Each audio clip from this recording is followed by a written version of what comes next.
Hello there. Good afternoon to everybody online or in class who has afforded me the time to give this presentation. Now, my name is Joshua Adamson. I am presently a CSUSB San Bernardino undergraduate student with a major in communication studies and a minor in political science.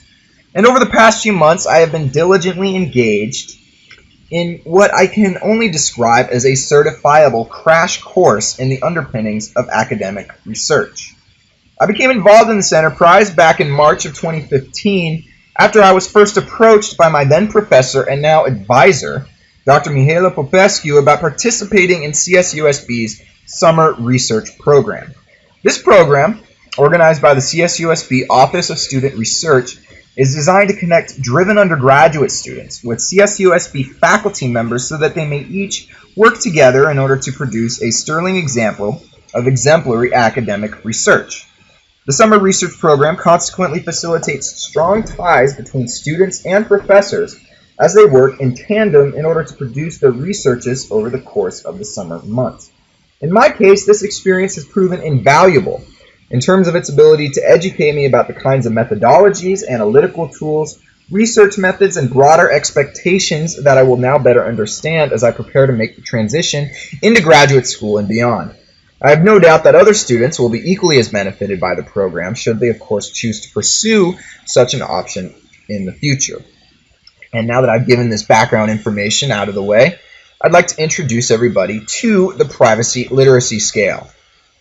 This scale, as Dr. Popescu and I envision it, will be able to assign a numeric value to individuals' degree of both privacy knowledge and skills as they relate to digital and mobile environments. In other words, a higher score on the scale will indicate that a user possesses more awareness about ways in which to preserve his or her privacy in online environments, and he or she routinely utilizes the requisite skills that ensure the broader protection of individual privacy. The development of the privacy literacy scale will lead to important insights in terms of how people's knowledge of online privacy and their utilization of the necessary skills to protect it is quantified, measured, and defined. In the contemporary world of interconnected big data, such a scale will better inform individual users as they seek to improve their privacy awareness and enhance their skill set so that their privacy may be shielded from the escalating threats which constantly arise in online and digital arenas. Now, on a personal note, one of the things that people often forget is that privacy writ large is an important element of the human condition. Unless individuals actively take the steps to become aware of the risks to their privacy and respond to that awareness accordingly, then privacy as an institution may be overthrown altogether by hostile entities vis-a-vis big data corporations, social media marketers, and governmental regulators. And this project has led Dr. Popescu and I to explore the concept of privacy itself beneath the auspices of several different perceptual lenses. Now, as previously stated, the main purpose of this research is to develop a privacy literacy scale. By privacy literacy, we mean how much knowledge people have about protecting their privacy online. According to Trepta et al., knowledge about privacy is of two kinds. Knowledge of, i.e. facts about the online environment and privacy risks, and knowledge how, actions users can take to secure their online privacy.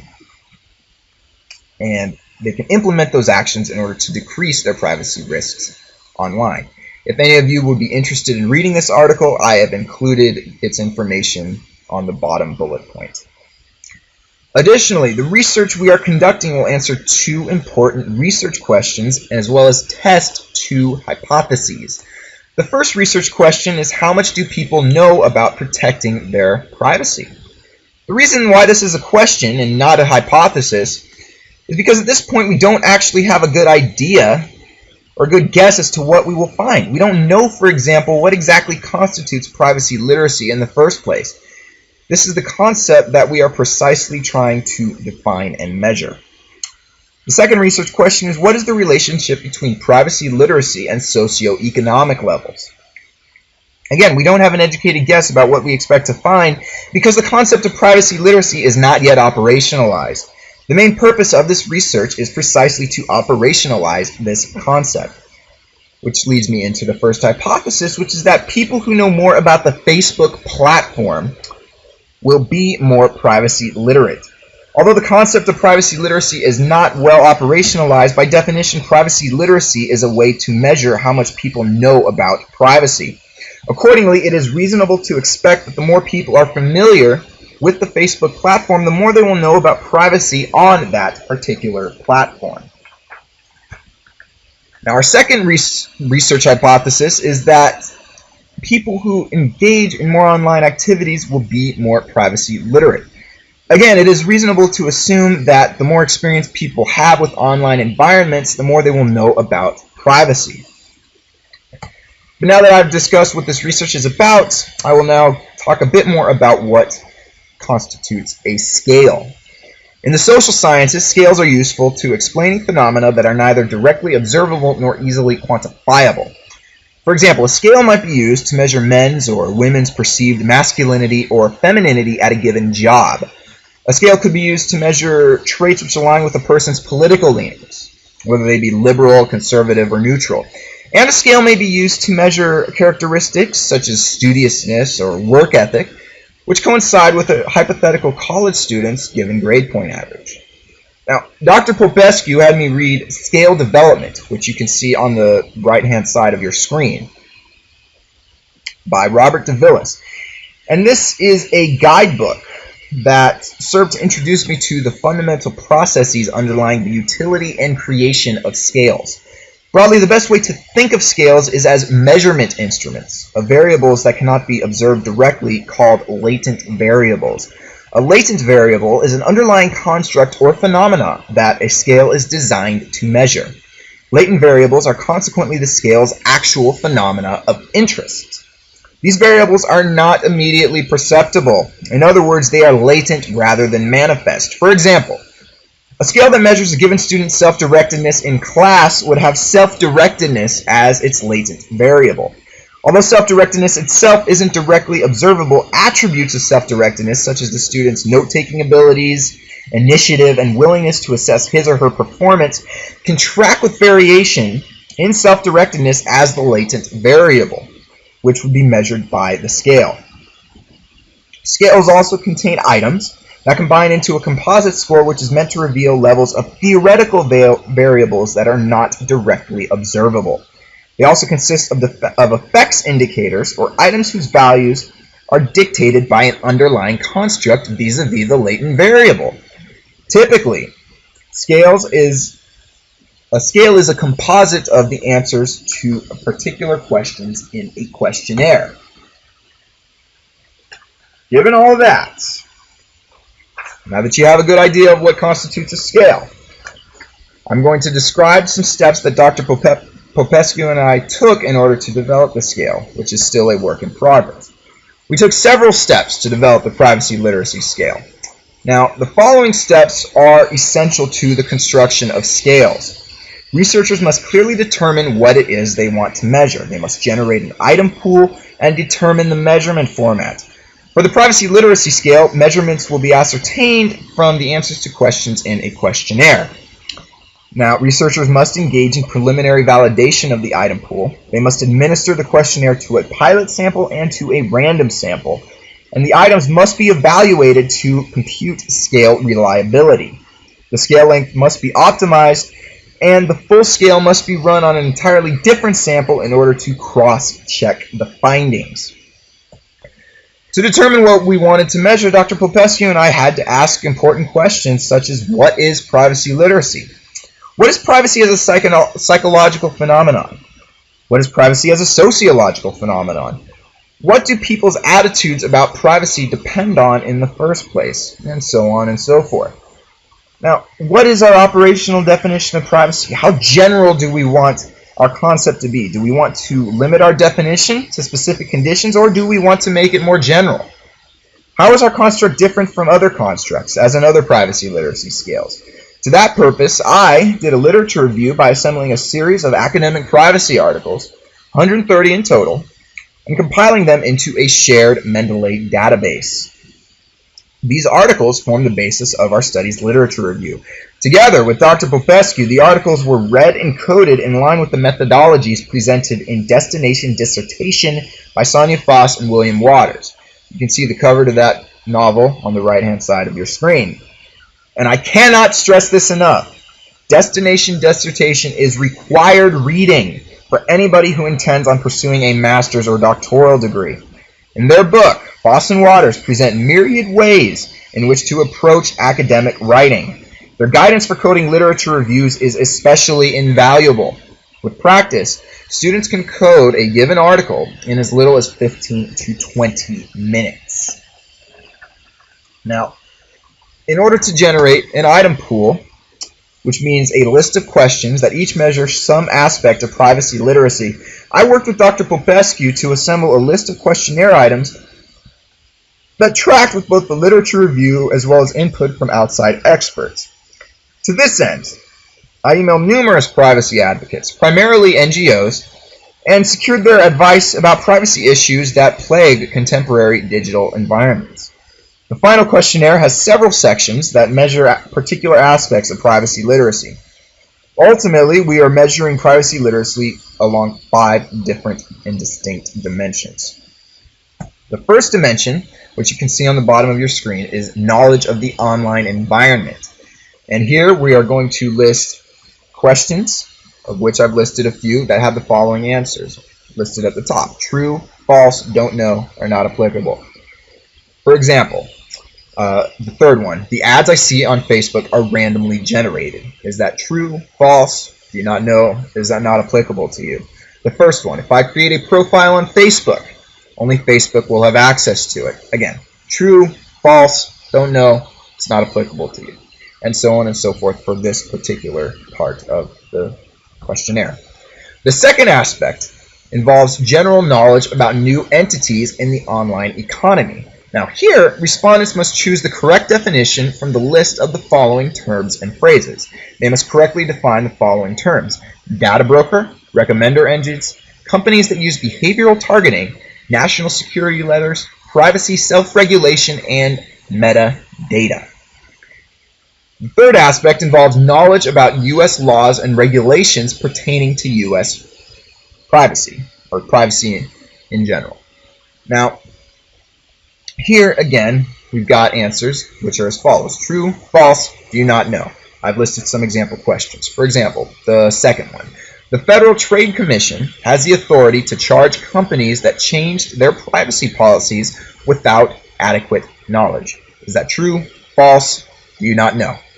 The fifth one. Federal laws prohibit companies from using your financial credit history to deny you lawful employment. Is that true, false, do not know? And so on and so forth for these questions and others along this particular part of the questionnaire. The next aspect involves knowledge about privacy risks. Again, true, false, do not know. For example, the first one. Financial institutions often send their customers emails that ask them to click on a link in order to verify their account. Is that true, false, do not know? The third one. Employers may not legally base their hiring decisions on your social media activities. Again, true, false, do not know. The final aspect involves knowledge about how to protect oneself online. Here, for this particular part of the questionnaire, we've got questions listed in which I've given you 2 that you must correctly identify the answer. I will read them. The first one, which of the following options will not enhance the security of your network connection? Using a web connection, connecting via HTTPS, turning on the incognito mode of your browser, or using a cable connection rather than Wi-Fi. The second one, which of the following options will not limit the amount of location-related information collected by a mobile device? Clearing the phone's cookies, turning off the Wi-Fi on your mobile phone, turning off your phone's GPS, or disabling your Bluetooth. And, of course, the answers that respondents give us to these questions will be useful in our efforts to further develop the privacy literacy scale. Finally, the questionnaire also contains sections on whether the respondents actually engage in privacy control strategies, how familiar they are with the internet as a medium, as well as socio-demographic and economic questions. Now, the items in the question were vetted by Dr. Popescu's colleagues, Dr. Lemi Baruch of Koç University in Turkey, and Dr. Yasha Karent of the CSUSB Department of Computer Science. Now, as the study has progressed, two important aspects of scale construction have been important to recognize. I'm speaking, of course, about reliability and validity. Now, reliability refers to the percentage of the scale's variability that is attributable to the true score of the latent variable. For example, consider a weight scale. You want the scale to show lower measurements when you lose weight and higher measurements when you gain weight. If the scale shows you that you are losing weight when you are in fact gaining it, then the scale is obviously not reliable. Validity, on the other hand, means that the scale measures what you actually want it to measure, namely the latent variable that you are interested in. For example, let's say that you are interested in measuring your linguistic abilities, and in order to measure them, you are asked questions about how well you interact with others. The answer may be somewhat related to your linguistic abilities, but it primarily measures some other underlying variable, namely your interpersonal abilities. Your scale would be unreliable because it doesn't actually measure the variable you were interested in. Now, the forthcoming survey will be run by a platform called Qualtrics on 400 random California residents. That's important to keep in mind. And there are several important ways as well to ensure the validity in a scale. For a privacy literacy scale, two ways we use to determine the universe of appropriate items related to privacy literacy was to do an exhaustive literature review and ask experts to generate an item pool. Now, to run this survey via Qualtrics, Dr. Popescu and I have had to submit an application to CSUSB's Institutional Review Board. The IRB application is mandated by CSUSB for all researches that consist of human subjects. Consequently, I had to submit an IRB application along with Dr. Popescu, and I had to complete an IRB training module and become certified to conduct social science research via the Collaborative Institutional Training Initiative, or CITI program. We are currently awaiting the result of the IRB application and hope to run the questionnaire soon. And that is where things currently stand as of the day that I have recorded this presentation. But ultimately, the CSUSB Summer Research Program is a great way for undergraduate students to be exposed to academic research in a way that they wouldn't have if they hadn't chosen to pursue the program in the first place.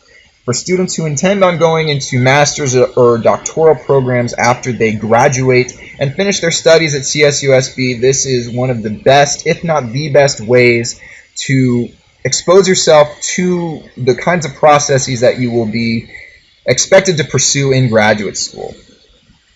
And I can't recommend enough how much CSUSB scholarly undergraduates should take advantage of this program if the opportunity arises.